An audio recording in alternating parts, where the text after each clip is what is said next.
Hablábamos acerca de la detención de los 9 bolivianos en Chile. Esto ocurrió este pasado domingo. Tensión, nerviosismo que se vive. Ayer se entregó la réplica ante la Corte Internacional de Justicia de La Haya. Mañana recordamos 138 años de enclaustramiento marítimo. Vamos a abordar este tema con nuestro invitado, quien ya se encuentra en el set de Dale la Vuelta a la Moneda. Él es Andrés Guzmán, experto en temas internacionales. Andrés, ¿cómo estás? Buenos días, qué gusto tenerte en nuestro programa. Buenos días, ¿todo bien? Gracias por la invitación, Tania, un gusto estar acá. Bien, coméntanos cuál es la lectura sobre todo lo que se va desarrollando en el curso de estos días. Y no solamente ahora, sino también, bueno, hemos comenzado por mencionar algo que queda cerca, el tema del retiro de las banderas del consulado, algo que también nos ha sorprendido.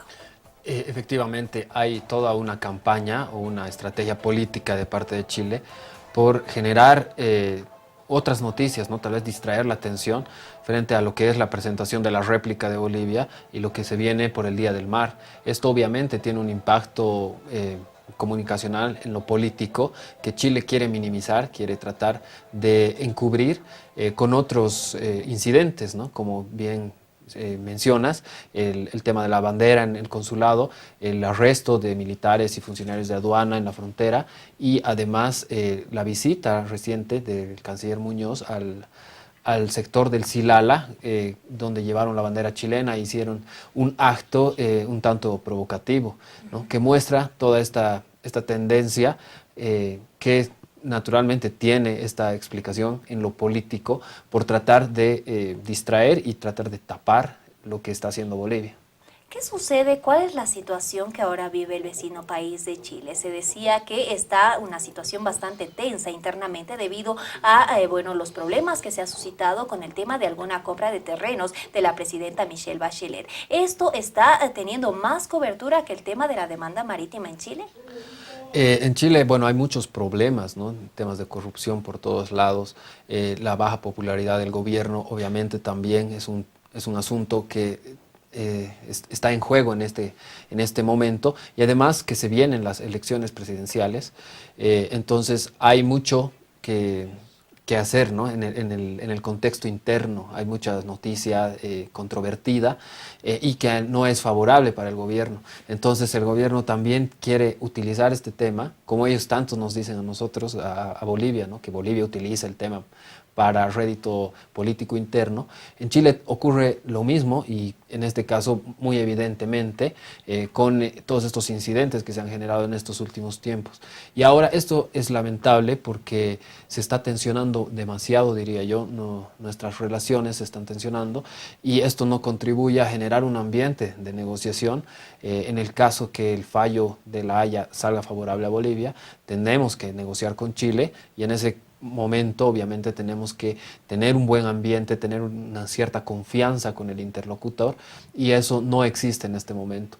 Entonces creo que las autoridades tienen que entenderlo así, tienen que un poquito bajar los ánimos que ahora están exaltados y tratar de generar este ambiente, tratar de hacer tal vez una postura un poco más conciliadora para poder realmente capitalizar lo que vaya a ser una posible negociación.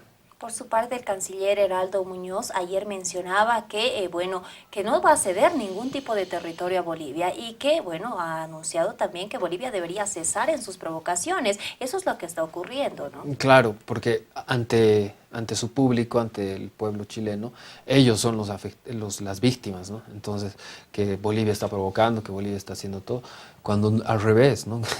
No es así.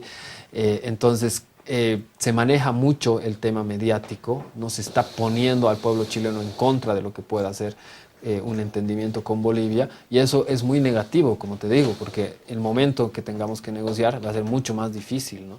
Revertir eso y es un tema tan complejo, tan sensible que naturalmente necesita tener un apoyo importante en el pueblo chileno, en el pueblo boliviano y también en la comunidad internacional, que es otro tema que Bolivia también tiene que tener en cuenta, ¿no? De hacer un lobby frente a los países que puedan influir y que puedan participar, como el caso de Perú. Tenemos que desarrollar unas relaciones positivas con ese país y además con otros países que son importantes en todo esto, ¿no? Brasil, Argentina, Estados Unidos. Hay que acercarse, hay que hacer un lobby diplomático para tener una estrategia verdaderamente consistente y en el momento de la negociación pueda favorecernos, teniendo apoyos, teniendo países importantes de nuestro lado para poder negociar de mejor forma. Bien, como pues lo decías, es al contrario, ¿no? Dice que Bolivia hace provocaciones, pero es al revés. Chile es quien está constantemente realizando este tipo de provocaciones ante una negativa de todo aquello que estamos desarrollando y que el canciller mencionaba que no se va a ceder territorio a nuestro país. Se puede acudir ante la Comisión Interamericana de Derechos Humanos. Bueno, en el caso de los atropellos a nuestros compatriotas que han sido detenidos, al parecer en territorio boliviano, esto obviamente se puede llevar a la Comisión de Derechos Humanos porque hay un atropello grande ahí, pero el tema del juicio, de si es que Chile llegase a incumplir el fallo de la Corte, Bolivia puede volver a recurrir a la Corte porque obviamente un incumplimiento de uno de sus fallos tiene consecuencias jurídicas. Sin embargo, por otra parte, también podríamos recurrir al Consejo de Seguridad de las Naciones Unidas, que es el garante de las decisiones que toma la Corte Internacional de Justicia. De acuerdo a la Carta de la ONU, todos los países miembros están obligados a cumplir lo que determine la Corte Internacional de Justicia. Entonces, es obligatorio. O sea, si la Corte dice que existe la obligación, Chile tiene que cumplir, no puede salirse de esto. Y si bien hay otros países que no han cumplido en algún momento los fallos de la Corte, no creemos que Chile vaya a adoptar esa conducta, ¿no? Chile es un país que más bien mantiene un discurso legalista. Ellos dicen ser respetuosos del derecho internacional y cumplidores de los tratados internacionales, y en ese sentido esperamos a que la conducta sea en ese sentido coherente, ¿no? Ayer se ha entregado la réplica de la demanda marítima ante la Corte Internacional de Justicia de La Haya. Este próximo 21 de septiembre Chile deberá entregar la dúplica. Justamente es un proceso que se sigue. Aproximadamente han mencionado que tendría la duración de unos 3 años. ¿Cuál sería el fallo más favorable para nuestro país? También seguramente se va a mencionar que se respete el Tratado de 1904.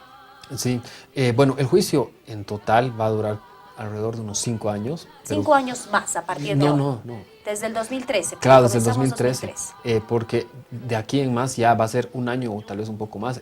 A mediados de 2018 ya concluiría el fallo. Entonces ya estamos muy cerca, te digo. Claro. Eso es importante porque hay que ver qué es lo que va a pasar después y para eso tenemos que estar preparados, como decía antes.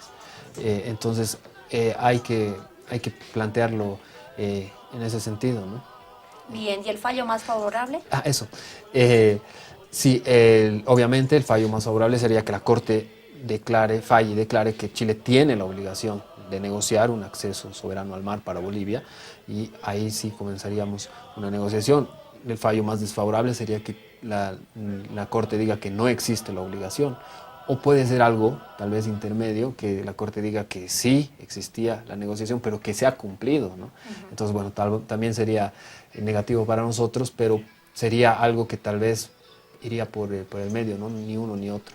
Entonces podemos ya empezar a proyectar cuáles van a ser los escenarios, cuáles pueden ser los posibles escenarios del resultado de la Corte, y en base a eso tenemos que delinear políticas que nos permitan realmente favorecernos, ¿no? Obtener beneficios, y plantearlo en el sentido de que una negociación también puede generar beneficios para Chile, ¿no? O sea, eso es importante, hay que hacer ese planteamiento para que los chilenos entiendan que esto no se trata de imponerles y de que Bolivia va a ganar todo y ellos van a perder.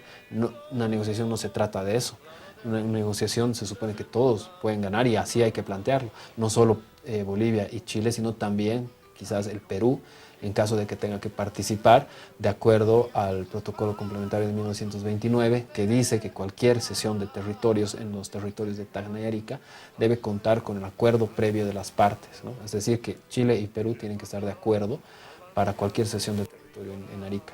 Bien, ¿qué sucede con referencia al Tratado de 1904? Como bien pues indicábamos, también se va a establecer que se cumple este tratado, pero según lo que menciona Chile, siempre cumple, pero Bolivia ha mencionado y se ha visto en diferentes casos, sin ir lejos el año pasado, la vulneración de varios artículos de este tratado. Sí, es importante hacer la distinción aquí, que la demanda de Bolivia pide una negociación en base a los compromisos que han surgido después del tratado, ¿no? Bueno, antes y después, pero que no tiene que ver con el tratado. La demanda no está impugnando el tratado, no queremos revisar el tratado de 1904, eso hay que dejarlo muy claro. El tratado es otra cosa, la demanda es una y el tratado es otra.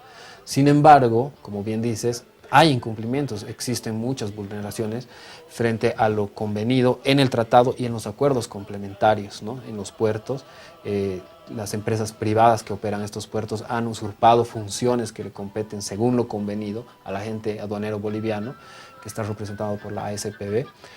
Y otros incumplimientos, ¿no? Como paros, huelgas, interrupciones al libre tránsito y bueno, una aplicación del libre tránsito que incluso no incluye un mantenimiento de las carreteras que están en muy mal estado, ¿no? Entonces, efectivamente hay incumplimientos que Bolivia tiene que hacerlos notar en la Corte, pero no porque estemos tratando de modificar o revisar el tratado, sino simplemente para hacerles entender a los jueces que Chile saca el argumento de que no tenemos nada que hablar porque supuestamente todo ha sido resuelto con este tratado, pero al mismo tiempo Chile lo incumple. Entonces, ¿cómo puede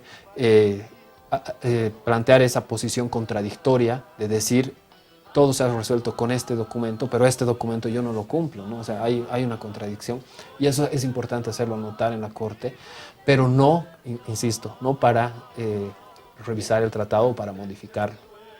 Bien, entonces queda clara esta idea. Ahora, ¿cuál es la situación que se va presentando en estos días? Hemos hablado acerca de la detención de 9 bolivianos, pero también se ha informado que, bueno, una comisión a la cabeza del canciller Muñoz justamente habría visitado el territorio donde está el Silala. Sí. Una situación tensa, nervios quizá. ¿Qué sucede con él? Sí, es realmente llamativo, ¿no? Primero, esta acusación que ha hecho la presidenta de Chile diciendo que han entrado a robar, ¿no? Cuando ni siquiera saben dónde se ha producido la detención. Y además dice, han querido robar 10 camiones, 9 personas, ¿no? ¿Cómo puede ser que 9 personas se roben 10 camiones? Partiendo de eso ya hay una contradicción.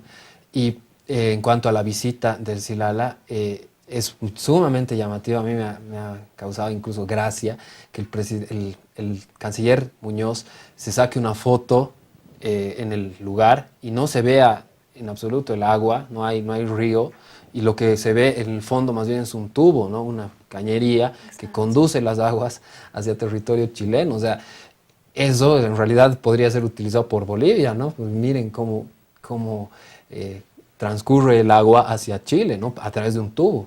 Entonces, hay una canalización, ¿no? que incluso ahora la niegan, pero en enero, la agente de Chile dijo que la canalización se había hecho para evitar la contaminación de las aguas, ¿no? O sea, reconoció que había una canalización y ahora el canciller lo niega.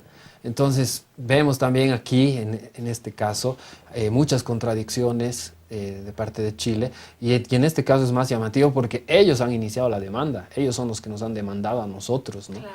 Y incurren en contradicciones en un caso en el que no es tan sensible, no es de tanta... no es tan llamativo, si se quiere, como el tema marítimo, pero que va a tener su incidencia y que yo creo que además puede ser otro elemento, parte de la negociación que vayamos a llevar en cierto momento para resolver todos los problemas en un paquete de conjunto, ¿no? Tenemos no solo el tema del Silala, el tema del Lauca, Caquena, las minas antipersonales, los incumplimientos en los puertos, una suma de problemas que están tensionando nuestras relaciones, pero creo que las podríamos resolver en un acuerdo general que beneficie a Chile, como digo, que beneficie también, obviamente, a Bolivia y a cualquier otro participante, como podría ser el Perú. Bien, Andrés, como tú bien decías, pues la presidenta de Chile, Michelle Bachelet, habría mencionado que bolivianos pretendían robarse camiones de Chile y es por eso que se ha presentado esta detención. ¿Cómo podemos asimilar esta situación? Recordemos también que Reymi Ferreira, el viceministro de Defensa, pues había mencionado que había calificado como una infamia crítica a esta posición de Michelle Bachelet. Otra diputada también ha aseverado que se informe bien antes de hablar. Es la presidenta, es la primer mandataria de Chile. Sí, sí. Es cierto que la acusación es infame, pero no podemos tampoco generar más tensión, más ¿no? polémica Más además. polémica. No deberíamos, porque digo, nuestra prioridad tiene que ser el tema marítimo, ¿no? La prioridad tiene que ser la negociación. Entonces, en lugar de acrecentar las cosas, más bien yo diría que sería mejor diferenciarnos y mostrarnos más conciliadores, ¿no? Humildes, como Bolivia siempre ha sido un país humilde, y marcar el camino hacia la senda de lo que puede ser una negociación, pero verdaderamente en un entendimiento cordial, ¿no? Eso es muy importante, es necesario. No se puede negociar con alguien que estás peleado. Claro. Entonces, ahí tienen que enfocarse nuestros esfuerzos. Es un trabajo difícil, es obviamente difícil entenderse ante todas estas cosas, ¿no? En las que al parecer la estrategia de Chile es provocar o tensionar el tema a un punto en el que ya no sea posible por ningún motivo negociar. Entonces ahí obviamente vamos a vernos en una gran dificultad que hay que empezar a tenerla en cuenta y hay que empezar a trabajarla, ¿no? En el sentido de también ver que el gobierno de Chile va a cambiar en poco tiempo, hay elecciones y tenemos que entendernos con el próximo gobierno de Chile. Es así, en esta jornada se tiene prevista que se va a desarrollar a partir de las 13 horas la audiencia para estos 9 bolivianos. Sí, ¿Qué sí. se espera al respecto de ello? Y eso es otro elemento que quiere también distraer la atención de lo que vaya a ser el Día del Mar, ¿no?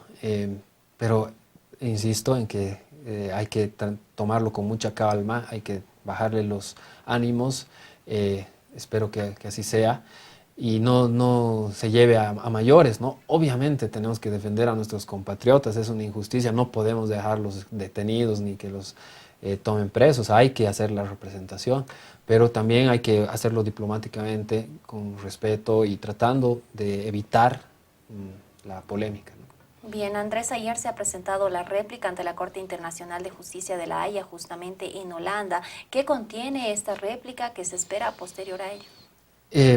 La réplica básicamente responde a lo que ha argumentado Chile en su contramemoria, ¿no? Entonces, ahí Bolivia va a responder a ciertos detalles históricos, ¿no? Que seguramente Chile ha impuesto en su contramemoria, para demostrar que ellos han cumplido, que no han hecho compromisos al aire, sino que más bien sus promesas han sido cumplidas en cierto momento, y que es Bolivia el que ha hecho que las negociaciones fracasen, ¿no? Ahora Bolivia va a responder, va a decir que no, que efectivamente Bolivia ha actuado de buena fe con la esperanza y con el deseo de realmente resolver este problema, y que Chile no ha tenido la suficiente voluntad política para llegar a buen puerto. Eso más o menos es lo que dice. Obviamente yo no conozco el documento, pero infiero que eso más o menos es lo que contiene. Y además algunas precisiones respecto, por ejemplo, al concepto de acceso soberano, que no había quedado claro en la fase preliminar, cuando uno de los jueces preguntó a las partes qué entienden por acceso soberano. En esa ocasión Bolivia respondió que no correspondía definir ese concepto en la fase preliminar porque estaba relacionado con los méritos del caso, ¿no? Entonces había que definirlo en la fase de fondo, es decir, hay que definirla ahora. Entonces Bolivia tiene que hacer esta aclaración, el concepto de acceso soberano, que es además un elemento clave del proceso. Bien, ¿qué es entonces acceso soberano según lo han definido en la Corte? No conozco, como te digo, el documento, no sé qué exactamente se habrá dicho. Pero se ha presentado eso en los alegatos, ¿no? Claro, o sea, en la primera fase preliminar es donde sí se salió al público que, bueno, Bolivia respondió esto, ¿no? Que no se podía hablar de este tema en la fase preliminar, pero sí en la fase fondo. Ahora, obviamente, Bolivia va a explicar qué entiende por acceso soberano, ¿no? El concepto de soberanía es un tanto ambiguo y es muy amplio, ¿no? Se lo puede entender de muchísimas formas. Y entonces, lo que Bolivia tenía que hacer ahí es introducir una definición que no nos limite en el momento que haya que negociar por un lado, y que también nos permita ganar el juicio, ¿no? Es decir, una definición de soberanía tal vez no totalmente absoluta o plena, sino con ciertas variantes creativas que se han generado en el último tiempo, porque como te digo, el concepto ha evolucionado mucho a lo largo del tiempo.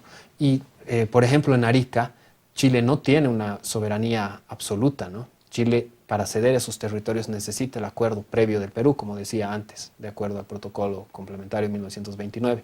Entonces, eso significa que Chile no puede disponer de ese territorio sin el acuerdo previo del Perú. Eso es una limitación a su soberanía. Entonces, ahí tenemos un ejemplo de cómo se puede entender la soberanía de otra manera, ¿no? No estamos hablando de un territorio que es absolutamente propio, en el sentido de que uno mismo puede disponerlo, sino que tienes que preguntarle a otra parte. Y hay otros casos, ¿no? Hay otros temas, otras definiciones del concepto de soberanía en otros países que también podrían ayudarnos a entender o a definir de mejor forma lo que más nos convenga. En el caso de China, por ejemplo, existen varias interpretaciones y aplicaciones de lo que es el concepto de soberanía. China es un territorio sumamente grande que tiene, por ejemplo, en Taiwán, una forma de entender la soberanía muy diferente a la que es la común, porque China considera que ese territorio es propio, es suyo, pero el gobierno de Taiwán se considera independiente. Entonces, obviamente hay una colisión de entendimientos respecto a lo que claro. a la soberanía. En Hong Kong y Macao también existe otra forma de administración que no es la misma que la China continental, que es un sistema comunista. En Hong Kong y en Macao se maneja el capitalismo.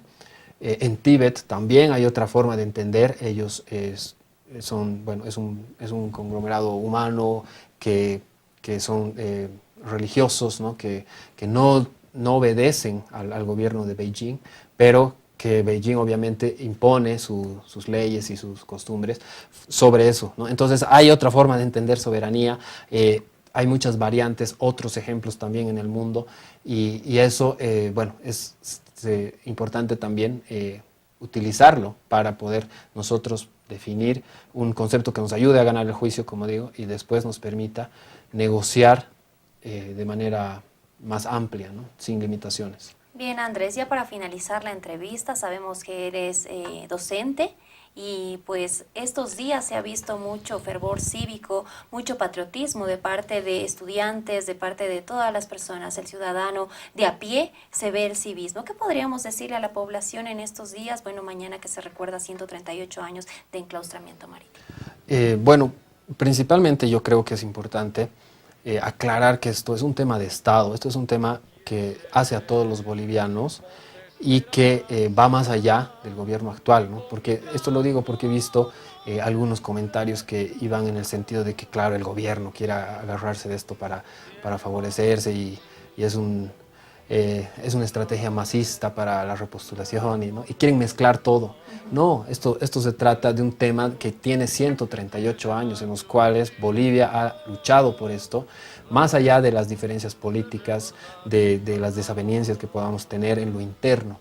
Esto es un tema de Estado, ¿no? Que está por encima, que va a estar además más allá de la duración que pueda tener este gobierno, va a seguir. Eso es un tema que tiene que ser apoyado además, ¿no? En ese sentido, por todos los bolivianos.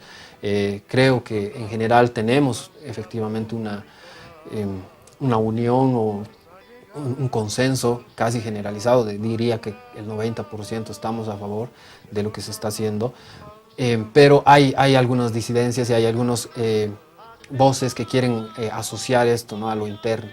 Entonces hay que diferenciar, hay que separar. Una cosa son las políticas de Estado y otras cosas son las políticas internas. Entonces en ese sentido hay que tomarlo, hay que verlo así y seguir adelante para obtener finalmente lo que estamos buscando, un acceso soberano al mar. Gracias, Andrés, por habernos visitado. Que tengas buen día. A ti las gracias, Tania, siempre un gusto. Nosotros hacemos una breve pausa publicitaria acá en Dale la Vuelta a la Moneda. Aguárdenos, en breve tenemos mucho más. Grande es el sueño boliviano.